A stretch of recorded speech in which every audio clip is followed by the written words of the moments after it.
So guys, today we are reacting to his story. This guy has been blowing. So this guy's like everywhere. He's getting that bruh. He has about more subscribers than I have, like 3 million. So yeah, we're gonna be reacting to him and seeing how good these videos are. So yeah, let's get into this video. So first, let's watch the shorts, because the rest logos just looks like those logos just made out of AI. Yeah, those are just AI.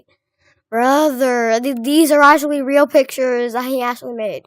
The new Japanese kid tossed his apple in the air, drew a samurai sword from his backpack, and split it into 6 pieces before it hit the tray. Our whole table covered their mouths with their hands in shock. The kid caught a slice on the blade, ate it, and shrugged like he'd peeled a banana. I tapped him. "Dude, how did you do that?" He wiped the steel on his sleeve. "My family used to be samurais. My dad taught me a few tricks." I whispered, "Dude, you gotta hide it from the teachers, or the principal will have you expelled." He shrugged like he didn't care, and when someone threw a grape across the table, he split it mid-air without blinking an eye. People kept going, and someone threw a sandwich, which he cut into perfect triangle slices. A potato, he slices into fries, and just as someone was about to throw a birthday cake at him, the doors banged open, and Principal Collado shoved through the crowd, ripped the sword out of his hands, and held it over his head. "Arts and crafts stay in the art room." The kid rose out of his seat and shook his head. "Sir, this is not arts and crafts. This is a lifelong family custom." Collado laughed in his face. "Okay, karate boy, I've done sword fighting since before you were born." He pointed at the kid's chest. "Beat me in a one-on-one fight, and you keep your little tricks. Lose, which you will, and I will never hear about this again." The kid just nodded. They walked to the yard, and the entire school followed them outside. The kid unrolled a cloth from his bag and stood up with 2 wooden practice swords. He tossed one to Collado and kept the other. Collado came in swinging, wild looping cuts. "Come on, dance for me, karate boy." The kid snapped his sword up, blocked it clean, and didn't swing back. Collado swung harder and harder, but the kid kept dodging it. He barked, "Stay still," and he reared back to bring his sword down overhead with both hands. The kid stepped in, caught the chop on his blade overhead, and cracked his own sword across Collado's wrists. The wooden sword dropped into the grass. The kid swept Collado's legs out and dropped him flat on his back, then set his blade against his collar. The yard went dead silent. The kid lifted it away and pulled Collado up by the hand. "That one was a trick my dad taught me." He pulled his sword from the dirt, slid it into his bag, and shrugged like none of it mattered. "And by the way, it's not Karate Boy, it's Samurai King." 400 kids lost their minds. The new Japanese kid tossed his apple in the air, drew a samurai from his backpack. Okay. Guys, just to make sure, this is not real, okay? None of this is stuff real, because this guy's making a new thing. Some of these stories might be from AI, because no way he could be this creative. Just no way. So yeah, let's get into the next video of him. Every parent stood up and walked out in the middle of my daughter's performance to protest against her. I had bought her a new ukulele for the recital because she got an A on her music, and she practiced for it all week. But when we walked into it, none of the parents said hi to me. And when my daughter walked on stage with her ukulele, every parent instantly stood up. One of them yelled, "Cheater," and they all walked out at once, refusing to watch my daughter's recital. I looked around shocked, and my daughter started tearing up and walked off the stage with her new ukulele still in her hand. The next kid came out, and instantly, all the parents returned to the seats and watched his performance like nothing happened. I realized this was deliberate humiliation of my daughter. I immediately rushed backstage and found her sobbing in the corner. She cried, and nothing I said made her stop. She had been so excited, and this completely crushed her. But then the recital ended, and all the parents came to collect their kids. One of them saw my daughter crying and smirked, then loudly said, "That's what she gets." That's when I had enough, and demanded they tell me what happened. One of the mothers grinned and said, "We know your daughter cheated on that music test. All our kids failed, and she somehow got an A. We boycotted her performance because cheaters deserve punishment." I stood there shocked. A bunch of adults traumatized my daughter because she studied for a test. Suddenly I turned around and she was behind. This is how I made this hoodie with a print and a tag in under 30 seconds. How did Just pick a blank, drop your design, and place it. Every parent stood up and walked out in the middle of my daughter's performance to protest against her. I had bought her a new ukulele for the recital because she got an A on her music, and she practiced for it all week. But when we walked into it, none of the parents said hi to me. And when my daughter walked on stage with her ukulele, every parent instantly stood up. One of them yelled, "Cheater," and they all walked out at once, refusing to watch my daughter's recital. I looked around shocked, and my daughter started tearing up and walked off the stage with her new ukulele still in her hand. The next kid came out, and instantly all all the parents returned to the seats and watched his performance like nothing happened. I realized this was deliberate humiliation of my daughter. I immediately rushed backstage and found her sobbing in the corner. She cried, and nothing I said made her stop. She had been so excited, and this completely crushed her. But then the recital ended, and all the parents came to collect their kids. One of them saw my daughter crying and smirked, then loudly said, "That's what she gets." That's when I had enough, and demanded they tell me what happened. One of the mothers grinned and said, "We know your daughter cheated on that music test. All our kids failed, and she somehow got an A. We boycotted her performance because cheaters deserve punishment." I stood there shocked. A bunch of adults traumatized my daughter because she studied for a test. Suddenly I turned around and she was behind me. I realized she'd heard everything. I thought she'd be even sadder. But then she wiped her tears and told the parents, "You did that because I did well on the test? You don't like me because I'm awesome?" Before anyone could respond, she picked up her ukulele and strummed random chords, singing, "I got an A, and you can't take that away." Her tears were gone, and the parents stood frozen. They tried to avoid seeing her perform, and were now forced to watch her perform a mockery of them. My daughter later asked why they didn't like her for being awesome, and I pointed to her A and told her people will only try to tear you down if they're unhappy with themselves. Every parent stood up and walked out in the middle of my daughter's. This is how I made this hoodie. Ich war auf meiner ersten Studentenparty, als plötzlich die Haustür eingetreten. Meine Frau kam in die Küche und sah, wie ich 4 Erwachsene... Ich habe gerade mein großes Geschäft auf dem Klo meines Schwarms erledigt. Während ich meine Augen auf mein Roblox-Match gerichtet hielt, spülte ich und wollte aufstehen. Doch als ich versuchte, mich zu bewegen, rührten sich meine Beine nicht. Sie waren wie tot. Griff nach dem Waschbecken, um mich hochzuziehen, doch meine Beine knickten ein und ich schlug auf den Fliesen auf. Kaltes Wasser durchtränkte meine Socken. Ich drehte mich um und die Schüssel lief über. Wasser kroch über den Boden auf mich zu. Mein Körper begann vor Adrenalin zu pumpen, denn wenn mir keine Lösung einfiel, waren meine Chancen bei meinem Schwarm dahin. Hold on, audio track. I want to change it! Brother. Audio track. Bro! They do nothing. Brother.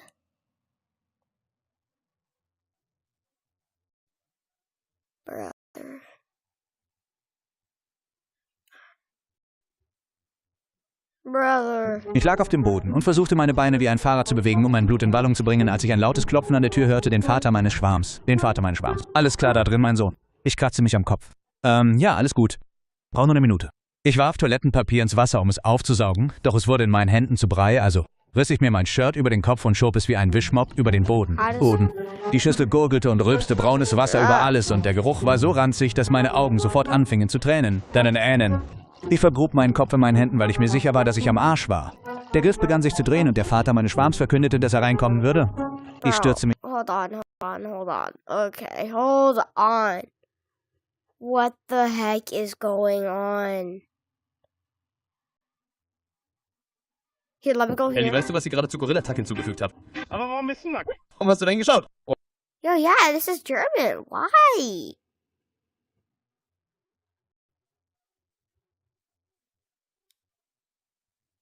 Ellie, do you know what they just added to Gorilla Tag? No, but why are you naked? Why'd you look there? Oh, I knew something felt off. Well, Okay,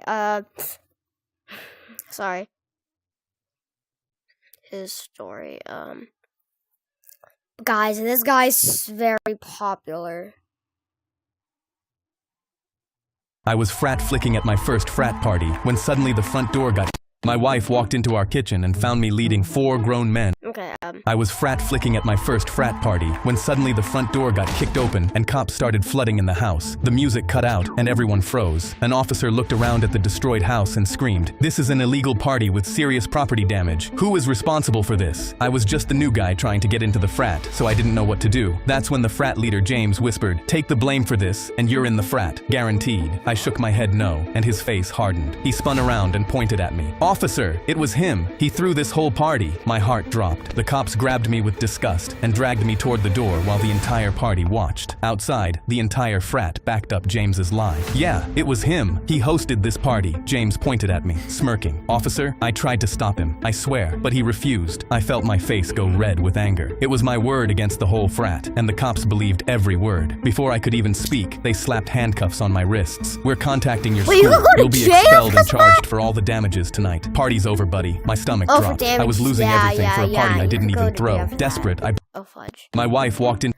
I was frat flicking at my first frat party when suddenly the front door got kicked open and cops started flooding in the house. The music cut out and everyone froze. An officer looked around at the destroyed house and screamed, "This is an illegal party with serious property damage. Who is responsible for this?" I was just the new guy trying to get into the frat, so I didn't know what to do. That's when the frat leader James whispered, "Take the blame for this, and you're in the frat, guaranteed." I shook my head no, and his face hardened. He spun around and pointed at me. "Officer, it was him. He threw this whole party." My heart dropped. The cops grabbed me with disgust and dragged me toward the door while the entire party watched. Outside, the entire frat backed up James's lie. "Yeah, it was him. He hosted this party." James pointed at me, smirking. "Officer, I tried to stop him, I swear, but he refused." I felt my face go red with anger. It was my word against the whole frat, and the cops believed every word. Before I could even speak, they slapped handcuffs on my wrists. "We're contacting your school. You'll be expelled and charged for all the damages tonight." "Party's over, buddy." My stomach dropped. I was losing everything for a party I didn't even throw. Desperate, I blurted out, "It's not true. They're lying. Call the homeowners. This house has to have cameras. Please." But the second I said it, James's face went pale. "Well, wait. You don't need to call them. Don't call them," he stammered like he was hiding something. But an officer was already on the phone. Another officer said, "Too late, buddy. They'll be on their way soon." Moments later, a car pulled up and an older couple stepped out. The second James saw them, he started shaking. He scrambled, pointing at me. "It was him. He threw the party, I swear." But the woman didn't even look at me. She crossed her arms and stared James down. "James, this is the third time you've trashed our house. We're so tired of paying for your frat party's damages. You're a terrible son." My jaw dropped. These were his parents and his house. His dad turned to the officer. "Arrest him. It's time he finally pays for what he does." The cops uncuffed me and slapped them right on James. As they dragged him to the car, I said, "After party at my house?"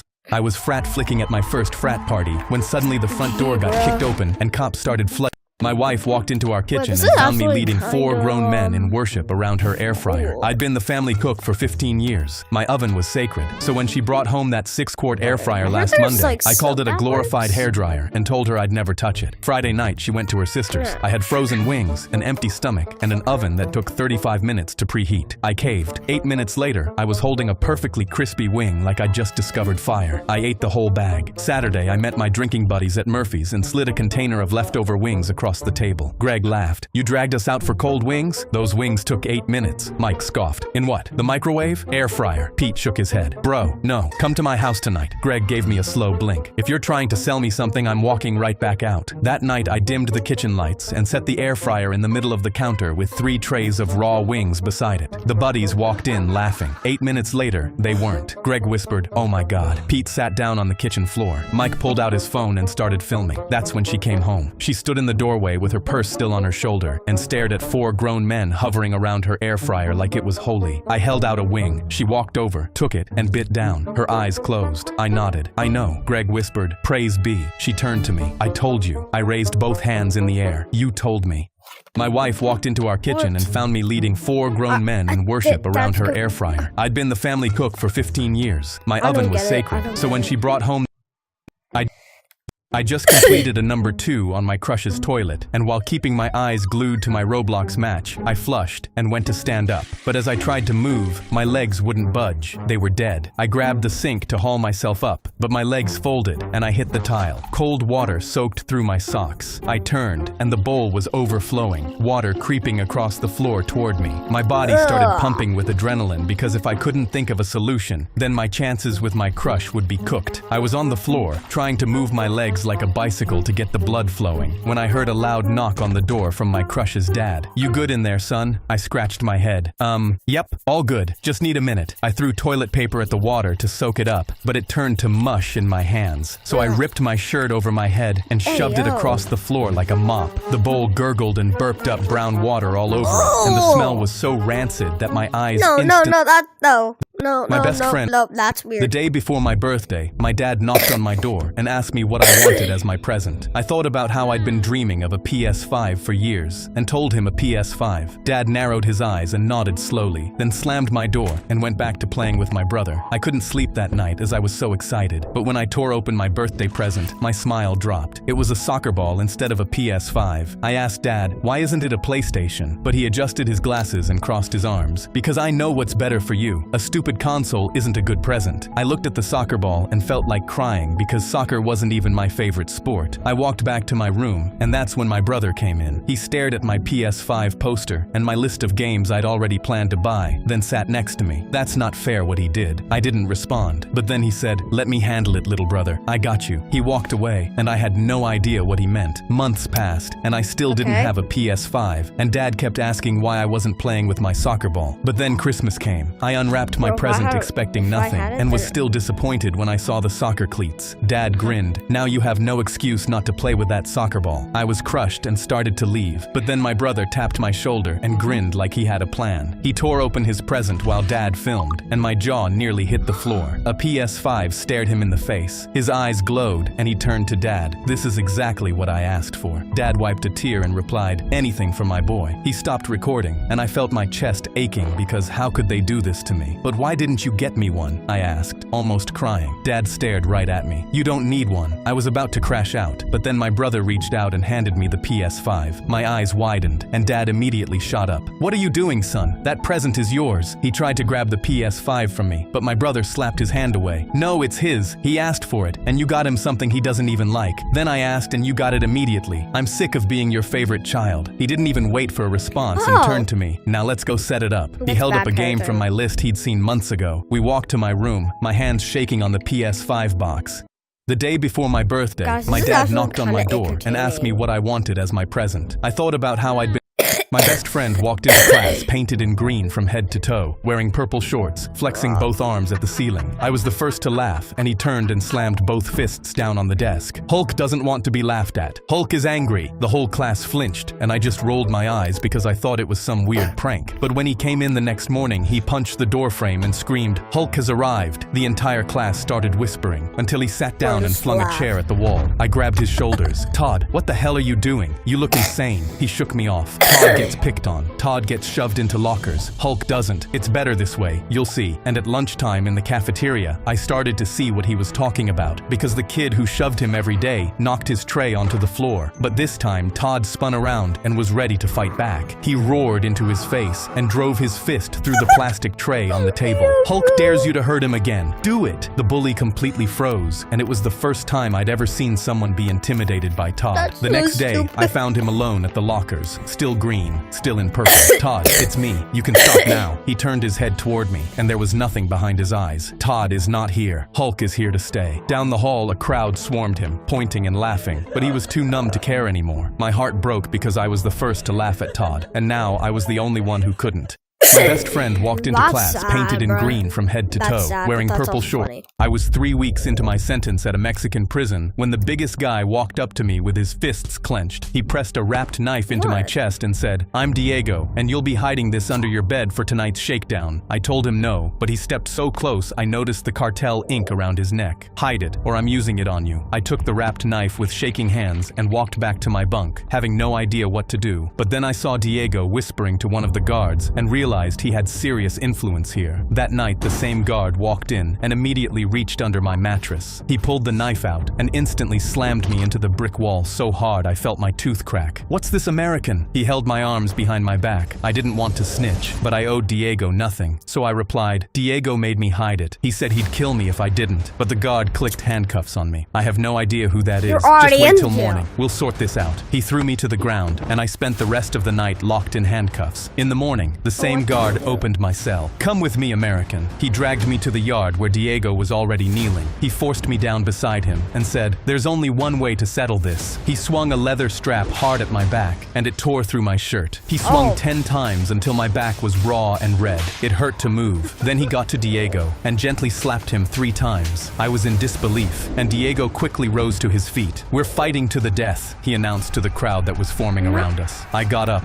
my back in agony, and I didn't even have time to gather myself before he threw a punch. He hit me, and I stumbled, and he threw another, but I managed to duck, and his momentum carried him into the crowd. But that's when I noticed the same guard, slipping the same knife into Diego's hand. My legs trembled as I realized I was fighting a knife, and suddenly adrenaline took over, and my back was no longer in pain. Diego swung the knife, but I dodged it. He swung again as his cartel buddies yelled, and when it sliced my cheek, I knew I couldn't duck forever. So the next time he swung and missed, I unloaded a right hand. It cracked his jaw, and Diego fell face face first, his head bouncing off the dirt. Hurts. His knife fell from his fingers, and he stopped moving. The crowd went silent as I stood there with blood pouring down my cheek, staring at the guard who gave the knife. He was next.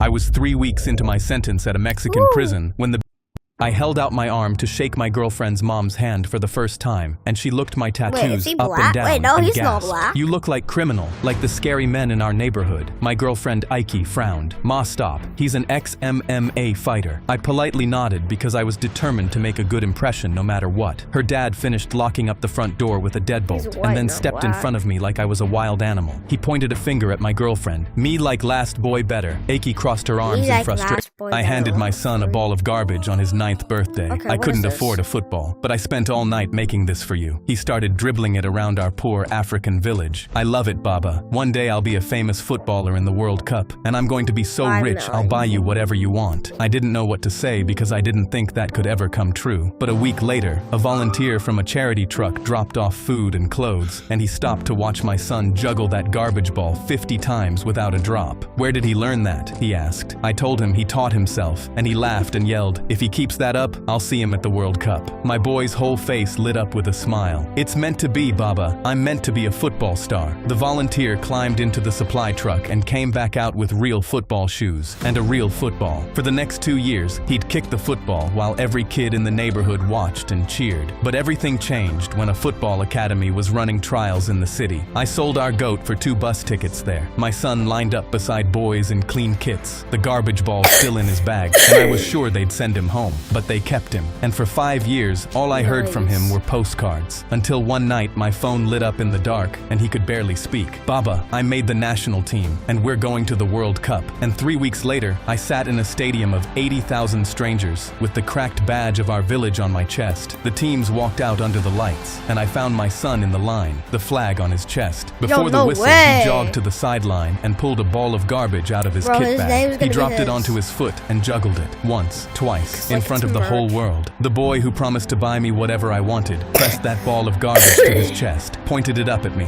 and I came apart in a stadium full of strangers. I handed my son a ball of garbage on his... When I visited my dad in the hospital, I found him sprinting laps around his bed, arms in the air. When the bell rang at the end of my first day working at the daycare, I felt incredibly proud of myself. But when the parents lined up to pick up their kids, one of the mothers saw me and immediately marched over. She loudly demanded to know why a grown man would want to work around children. The other parents turned, and I felt a hitch in my throat, but I stayed calm and told her the truth. My daughter...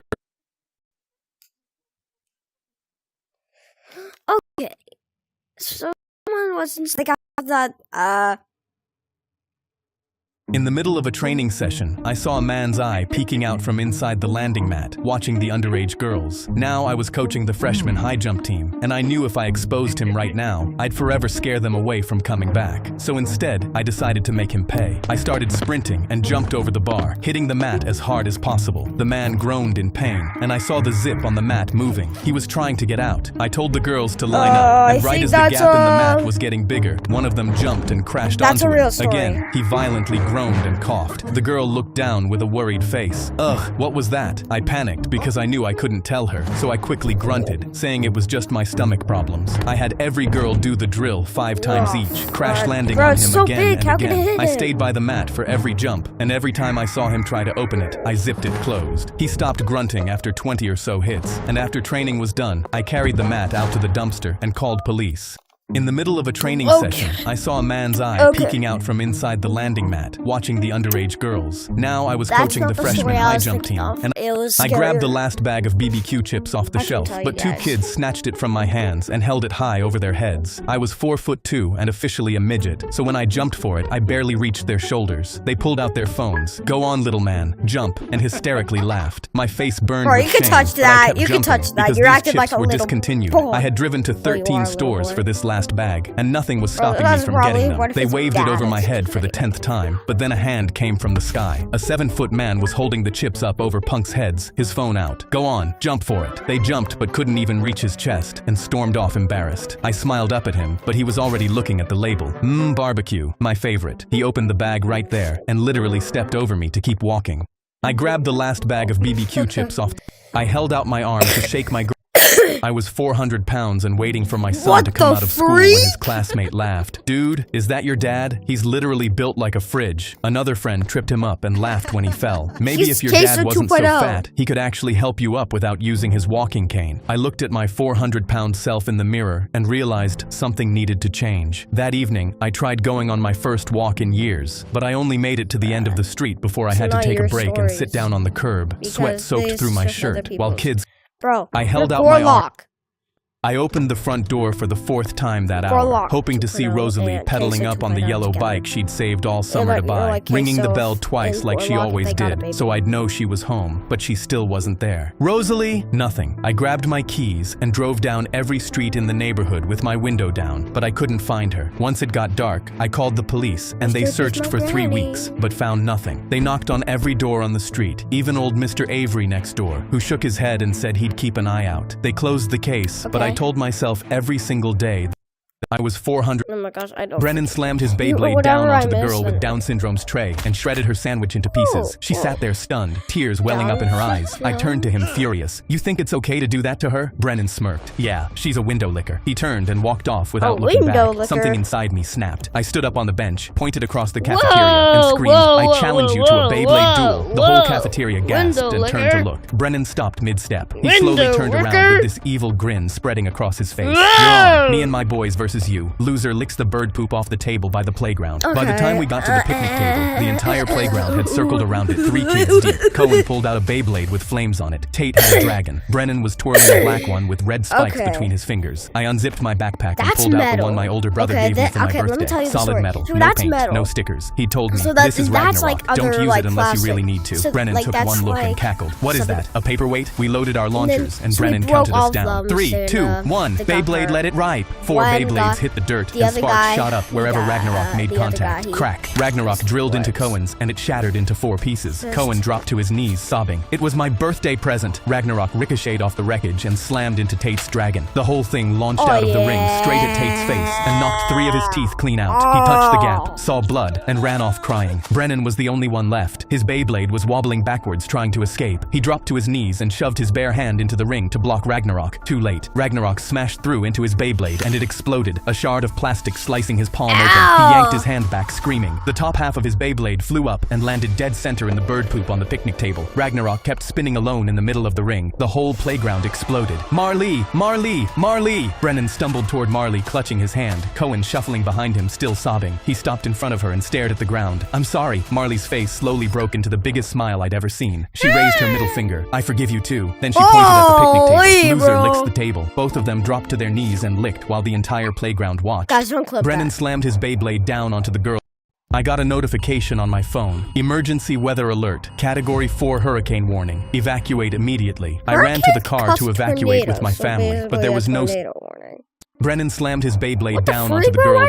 I got a notification on my phone. Emergency weather alert. Category 4 hurricane warning. Evacuate immediately. I ran to the car to evacuate with my family, but there was no seat left in the car for me. Where am I supposed to sit, Dad? My dad put more boxes in. You're not coming with us. You're staying here to protect the house. I always knew I wasn't their favorite child, but I never thought they'd leave me to die. Can you move some of these boxes so I can fit? Absolutely not. Everything in here is important. My mom rolled down her window. Don't worry, you'll be fine. Before I could say anything, they drove off. It started raining, and I ran inside and locked the door. The wind was so strong the walls shook. After just a few minutes, I heard a loud crack and saw the front door burst open. Water rushed in, flooding the living room in seconds. The water was rising fast. I ran upstairs as fast as I could, but suddenly, I felt my sock getting wet. I looked down and saw the water was pooling on the floor around me. I pulled the attic ladder down and climbed up. My hands were shaking. This was the highest point in the house. I shut the attic door and sat down. If the water reaches me here, I wouldn't have anywhere else to go. For a moment, everything was still. Then a window exploded. Glass flew across the attic and a piece sliced into my leg. I screamed and pulled it out of my skin. Water started pouring in through the broken window, making the water rise faster. When the water rose to my chest, I realized I was going to die in the house my parents left me to protect. Then I heard a helicopter outside. I punched the ceiling above me until it broke open. I climbed onto the roof and waved my arms in the rain. The helicopter spotted me and pulled me up.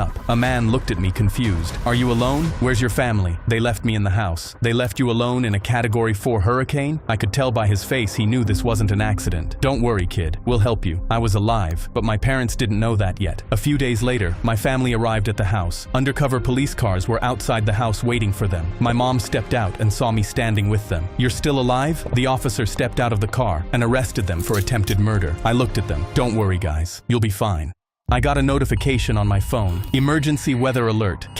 My 7-year-old daughter's boyfriend saved her life. She came home dressed like a princess and put her arms in the air. I want you to meet my boyfriend. She stepped aside, and a small boy with a cardboard sword at his hip stood in confidence. She's my queen, and I'm her knight. He put a little tiara on her head. Caitlin walked inside while he followed, and she climbed onto the couch like it was a throne. I got a notification on my phone. Emergency weather alert. Category 4 hurricane warning. Evacuate. My 7-year-old daughter's boy.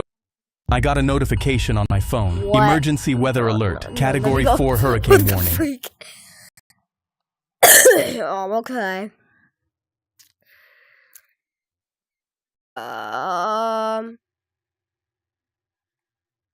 What? Cheeking haters part 2. Okay. I'm sorry, guys, but I'm. Where? There's an obvious cheater. Where? So I'm cheating. Let's be real. Where, cheater? You're a cheater? He's a cheater? Oh my god! Party at! Oh. Yeah, he's a cheater. Okay, so if. Hey Siri, I just lost my job. I knew it. Wait, hold on. Let me go to my channel. Why are we only at 70? We used to be at 72. Yeah, I'm reacting to. I'm reacting.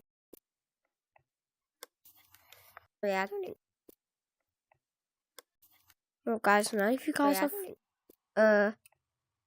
commented. Well, guys, none of you guys have commented. Well, guys, I need to lower my mic higher. Commented. Guys, I need to lower my mic higher. Commented. Guys, I need to lower my mic higher.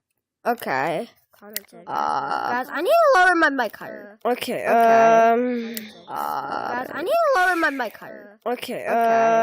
Okay. What? Okay. What? Love Roblox? I took. Earn Roblox digital gift cards with Microsoft Reward. Sign up for Microsoft Reward.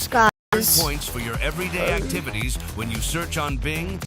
I just wanted to change my clothes after PE and get to science class without any troubles. Then, as I was sitting on the bench, one shoe off, one shoe on, I heard Chester Marshall's voice carry across the empty room. Heard you said something about me in third period. Beach. I hadn't. I never said anything about anyone. I felt my stomach in knots. Turned around to see Chester 6 inches from my face. All 4'11", 110 pounds of him. His big brother Bo had the locker room door closed as he watched with his arms crossed. Bo's twin brother Cody leaned against the lockers, looking bored. Both of them were 6'8", 300 pounds each, and were starting linemen on the football team. They were both 20 years old and still walking the halls of my high school like a pair of tired bears, because every time the school tried to graduate them, they punched somebody and got held back. These were the notorious Marshall brothers. Chester knew no one would mess with him because they were terrified of his massive brothers. Chester looked at his right hand that had a scorpion tattoo on the inside of his wrist. Have you ever felt a scorpion sting? I stayed still, thinking that if I didn't respond, I could just disappear, and it would maybe be better. I was wrong because he slapped me hard across the face. My fists clenched up. Pure rage flooded through me. I felt the muscles in my arms lock and my weight shift forward. And for half a second, I almost let myself tear his head off. Then I saw his massive, monstrous brothers both watching me very closely. Chester smiled, grabbed a fistful of my hair, and drove my face into the metal of the locker room door.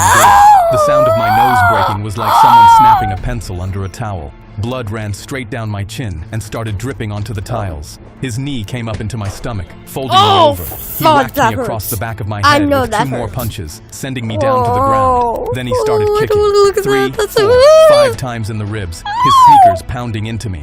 I curled up because there was nothing else I could do, and I emotionally detached because I had to, in order to deal with this. Stay down, piss boy. Bo and Cody giggled from the doorway. I love it when he has nicknames for his victims. Yeah, wait until Dad gets home and hears about this. He's gonna love it. The whole thing lasted about 90 seconds, and then Chester spit on me and then walked out. I lay on the blood-wet tile and listened to their sneakers fade down the hallway. I got up slowly, cleaned my face at the sink with brown paper towels, and stuffed wet tissue up my nostrils until the bleeding stopped. I felt like such a pathetic, helpless loser. Then I realized that this had gone on for over a year, and I needed to report it. I went and told the principal, and he was shocked. "Chester, you expect me to believe that little shrimp is actually hurting anyone? He's one of our best students. Don't you have anything better to do? Get out of my office." On my way out, I bumped into Chester's father, Wayne Marshall. "Watch where you're going." He giggled and then hugged my principal. I was horrified. No wonder he backed up Chester. He was friends with his dad. To make matters even worse, Wayne had just come out of prison after a 10-year stint for manslaughter. The principal saw me staring at both of them and nudged Wayne.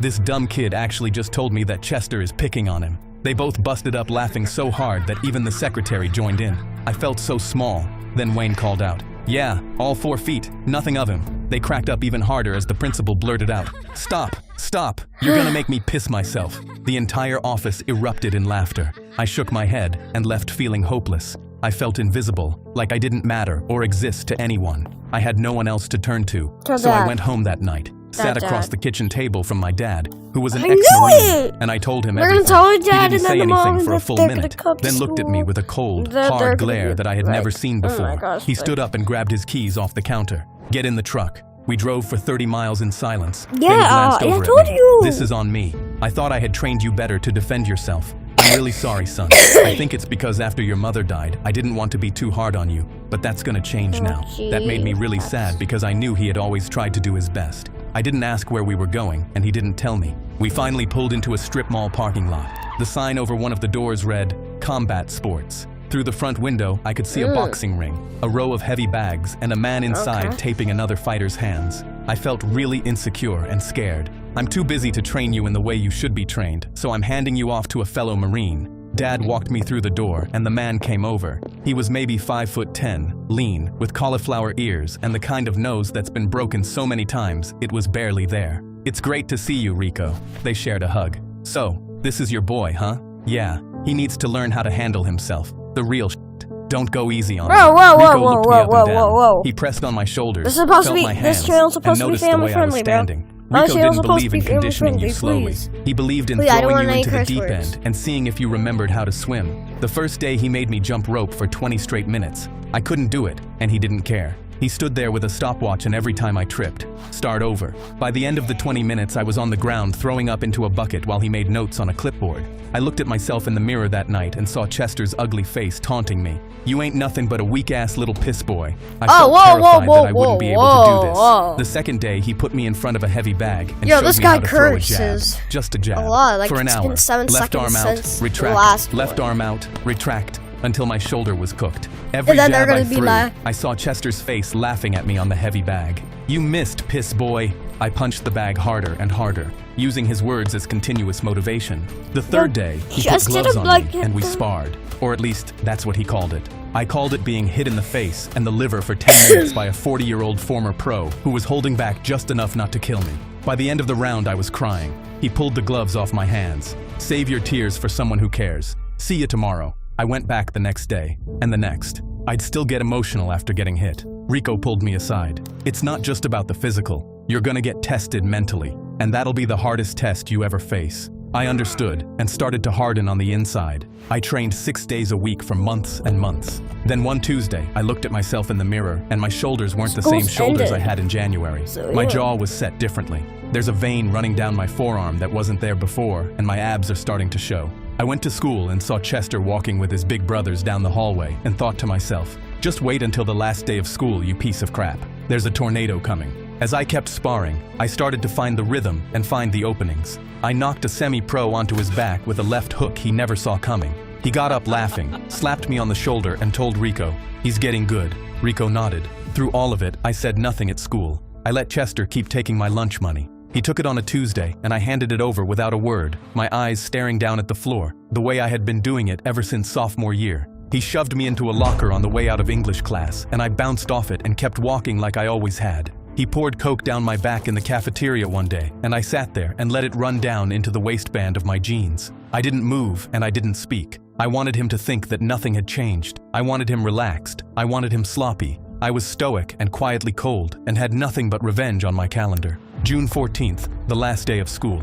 That date was the only thing I cared about. June 14th was a half day. Everyone was hanging out in the courtyard. Kids running around signing each other's yearbooks and crying about how much they'll miss everyone. I walked through the building with my backpack slung over one shoulder, and I didn't sign anybody's yearbook. I didn't care about anyone, not even Lauren anymore, who pretended I didn't exist my entire senior year. I went out of the side door by the gym, and I found Chester behind the building, smoking a cigarette next to the dumpster. He saw me, and he gave me that same little smirk. "What's up, piss boy? Want another ass whooping?" He shoved me in the chest. I let myself rock back a half step. He shoved me again, harder. I stayed quiet. I let my hands hang loose at my sides. He wound up for a slap.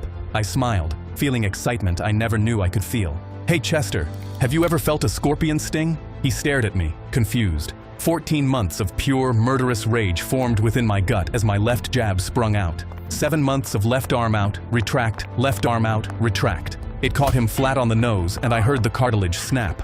His head jolted back. Before he could process what had happened, I came over the top with a right cross that caught his temple, rotated his whole skull on his neck, and dislocated his jaw.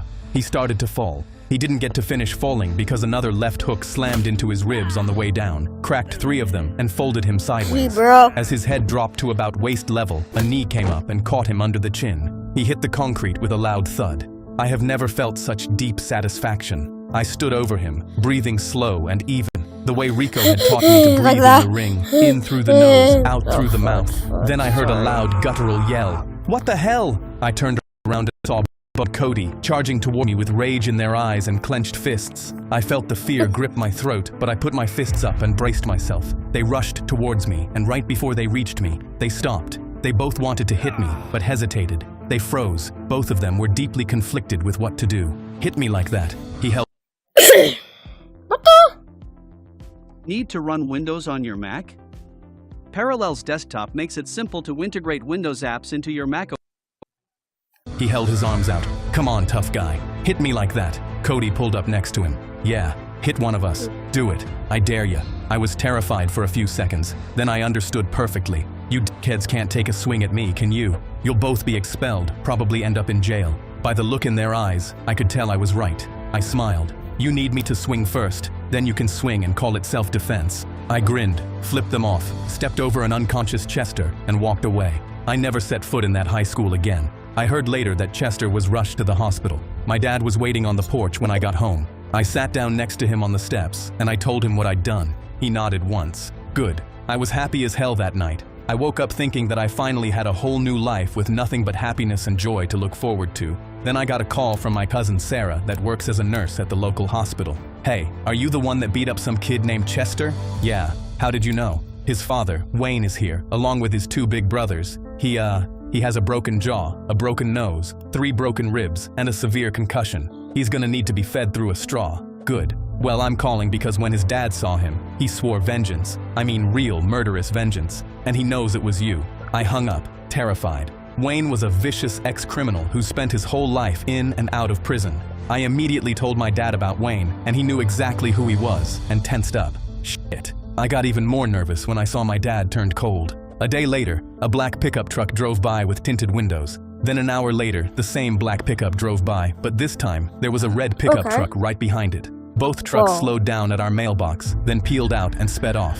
My dad pulled me inside. "Remember when I showed you how to handle the shotgun and the rifle?" I swallowed my fear. "Yes, sir. Refresh your memory, because these guys aren't playing around." I grabbed the guns out of the closet and went through loading, aiming, and unloading. I readjusted the scope on the rifle and got it ready while my dad checked around the perimeter of our house. He then checked all the locks on the doors and handed me rubber buckshot bullets. "We want them stopped, not dead." That gave me some sense of relief because I didn't want murder on my conscience. "Look, son, you did your part in this. You stood up for yourself and did what's right. Now it's my turn to let these assholes know that we won't be messed with. So I need you to stay upstairs." I was confused and mad. What? Why? Because fighting someone in hand-to-hand combat is a very different thing than dealing with weapons. "But you've been training me on how to shoot ever since I was 3. I understand that, but it's my final decision. I can't have you getting into any real trouble over this. If shit gets really bad, I will be the one to handle it, not you.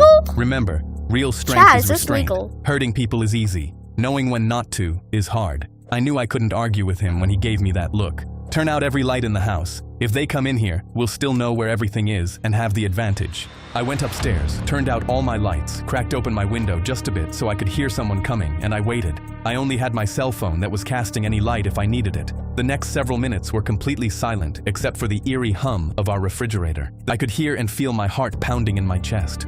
A few seconds later, I noticed my cell phone had no service. They must have cut our Wi-Fi connection at our electrical box, which meant we couldn't call the cops. Then my stomach dropped when I heard footsteps coming from the outside. I quietly looked out of the edge of my window blind and saw Wayne Marshall, Bo, Cody, and what I assumed was Wayne's brother, who was a massive tattooed monster of a man. They were all carrying handguns and shotguns, and I'd bet my life that they weren't loaded with rubber bullets. I quickly turned away, having never felt terror that deeply coursed through my veins. I looked out again and saw Wayne pound on our front door and call out, "Your boy has a debt to pay. My son is on life support from a concussion that he did not deserve. He's an innocent, fragile, small kid that your son bullied." I shook my head in disgust at how bad of a lie that was. "So you're gonna hand over that dickhead son of yours, and we're gonna beat his little ass into oblivion, and you're gonna watch. Or else we'll come in there and take out whoever we need to. And we are not leaving this property until justice is served." I felt a burning mix of fear and rage boiling up in me. My dad wasn't having it. I don't know what kind of lies you've been told about your angel of a son, but it's all bullshit. For over the last 2 years, that tiny bully tortured and beat up my son every damn day at school, and those big brothers of his were helping. I grinned, proud that I had an awesome dad who had my back. Then I heard Cody chime in. "He's lying, Dad. We both saw his kid beat up on Chester because he's so small." Wayne called out even louder. "It looks like you and I are at an impasse and have different understandings of what has occurred. So I'm gonna give you 10 seconds before we bust this door down, and I am not leaving here until justice is served, and I bring that little piss boy to the brink of death." I felt a chill travel up my spine. Okay. He wasn't kidding, and he was willing to follow through. That scared the crap out of me. My father wasn't afraid at all. "I'm gonna warn you redneck assholes one time. If you take one step inside my house, you will be fired upon, and just so you're aware, I was planning to arm myself with rubber bullets. Well, those have been switched out to real bullets. So you will be taking your own life in your hands if you bust in here." There was a cold silence. I felt them hesitate after hearing that. I peeked outside and saw Wayne signal to Cody and Bo to head around to the back. The uncle went to the side of the house, and Wayne started kicking in at the door. Our house was old, and the wooden door wouldn't hold up for very long. Each kick he landed, I heard the wood splinter and crack. Then I heard the glass of our side window crash through. The fragile quality of my house made me feel so vulnerable to outside forces. There was no protection, and I hated that Dad wanted me to stay up here. I paced frantically, desperately wanted to go down and help him, so I grabbed my shotgun and waited at the top of the stairs. I looked down and couldn't see where my dad was. Then Wayne's boot busted through the front door. I got startled. Then I saw Wayne reach in, unlock it from the inside, and swing open the broken door. Only moonlight was casting any light into the room, and I thought to myself, will this be my last night on Earth? Wayne entered, shotgun. Eve to me is basically freedom. It's a giant open universe where you can do whatever you want. You can have really relaxed, slow-paced stuff where you can take it easy, or you could be on the edge of your seat, the freak is going on? shaking, making split-second decisions. I'm sorry, guys. This is Eve. You know, it's a crazy universe where anything can happen, and however you want to do it, go for it. What? Wait, no.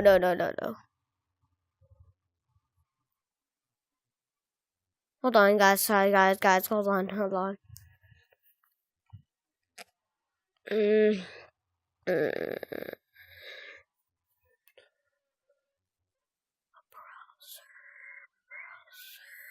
Dude, why did it crash? The thing just crashed. That's it. Really?